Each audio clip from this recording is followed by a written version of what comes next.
बातिल तरीके से लोगों का माल खा जाते थे, और इनमें से काफिरों के लिए हमने दर्दनाक अजाब तैयार कर रखा है।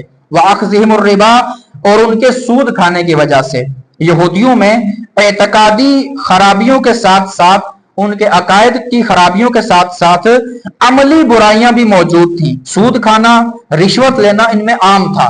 फैसला करने में रिश्वत लेते, यहां तक कि रिश्वत की खातिर शरई अहकाम को भी बदल देते थे। रिश्वत लेकर अपनी मर्जी का फतवा बंदे उनसे ले लिया करते थे, हराम को भी हलाल करार दे दिया करते थे। उसकी कुछ मिसालें आज हमारे इस दौर में भी मिलती हैं कि जहां पर मुख्तलिफ तरीके से अब सूद को हलाल किया जा रहा है, मुख्तलिफ नाम दिए जा रहे हैं। यानी कि वो बात पीछे चली ना कि यहूदियों ने उनको मना किया गया कि भाई हफ्ते के दिन तुमने शिकार नहीं करना, 6 दिन तुम शिकार करो मछलियों का, लेकिन हफ्ते वाले दिन नहीं करना, बस एक दिन नहीं करना, 6 दिन करना है। लेकिन वो इससे भी बाज नहीं आए। अब वो क्या करते थे, डायरेक्ट शिकार नहीं करते थे मछलियों का, तो वो उस दरिया के किनारे, उस नहर के किनारे, उस समंदर के किनारे जाकर वहां पर गड़े बना लेते, नालियां बना लेते, और वो नालियां बनाकर आगे गड़ा बना लेते कि जो मछलियां होंगी वो उस नाले में से होते हुए आकर उस गड़े में आ जाएंगी। हफ्ते वाले दिन हम नहीं निकालेंगे, इतवार वाले दिन निकाल लेंगे। मछलियां पकड़ने का तरीका उन्होंने निकाला कि वो कहते थे भाई हफ्ते वाले दिन तो हम निकाल रहे, हम तो इतवार वाले दिन निकाल रहे हैं। तो आज कुछ मुसलमान कहलाने वाले मौलवी, आलिम नहीं कहूंगा क्योंकि आलिम ऐसा नहीं होता, आलिम ना हराम खाएगा, ना हराम की दावत देगा, ना हराम को वो हलाल कहेगा। कुछ मौलवी जो अपने नफ्स के बंदे हैं, अल्लाह के बंदे नहीं है, अपने नफ्स के गुलाम हैं, अपने नफ्स के वो गुलाम है, नफ्स के बंदे हैं। ख्वाहिशात की पैरवी करने में, अपना पेट भरने में उन्होंने हलाल को, हराम को भी हलाल करने के तरीके निकाल लिए कि इस तरह नहीं, इस तरह कर लो, ये जायज हो जाएगा।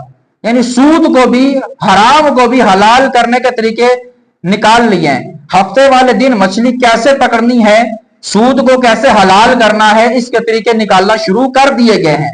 और बड़े पैमाने पर, आलमी सतह पर, एक आध मुल्क में नहीं, बड़े आलमी सतह पर ये तरीके राइज हो चुके हैं। और लोग वहां बैठे, और मौलवी बैठे फतवे दे रहे हैं कि हम कह रहे हैं ये जायज है, हम आपको कह रहे हैं। और बंदे भी ऐसे, बंदा हैरान हो जाता है, यार इनके बारे में तो हमने सुना था बहुत बड़े मुफ्ती साहब हैं, ये बहुत बड़े उलमा साहब हैं, अगर ये कह रहे हैं इसका मतलब ये जायज होगा। वो खुद भी खा रहे हैं और लोगों को भी दावत दे रहे हैं कि खाओ भाई। सूद को भी हलाल करार, देखें सारी बात घूम के इधर ही आती है कि हुजूर अलैहिस्सलाम ने फरमाया था कि आखिर जमाने में लोगों पर एक वक्त ऐसा भी आएगा, सूद खाए बगैर कोई बंदा नहीं बचेगा। तो उसका असर तो कहीं ना कहीं तो होना है ना, कहीं ना कहीं से तो ये बात सच साबित होनी है।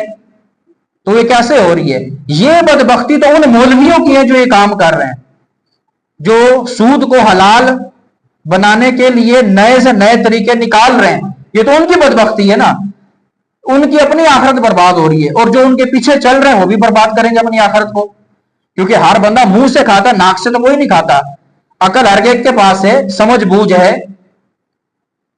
तो ये बहाना थोड़ी चलेगा कि फलाने कहा था तो मैंने खा लिया, तो फलाने कहा था कुएं में छलांग मारो, मार लोगे। फलाने कहा था कि पहाड़ी पर चढ़ दो, नीचे कूदो, कूद जाओगे। ये काम करने के लिए तैयार नहीं है, क्योंकि ये अकल के खिलाफ है ना। यार मैं कुएं में कैसे कूदूं, मैं पहाड़ी से कैसे कूदूं? तो सूद खाना तुम्हें बड़ा मजा आ रहा है खाने में? नहीं, वो फलां मौलवी साहब ने कहा था, तो मौलवी साहब को खाना है तो उसने अपनी कब्र में जाना है, तुमने अपनी कब्र में जाना है। या अगर चाहते हो कि वही मेरा इमाम है, जो वो कहेगा उसी की बात मेरे लिए पत्थर पे लकीर है, तो ठीक है, फिर उसी के पीछे चलो भाई। तो जो ठिकाना उसका होगा वही ठिकाना तुम्हारा होगा। तो फरमाया, इस आयत की तफसीर में फरमाया गया कि सूद की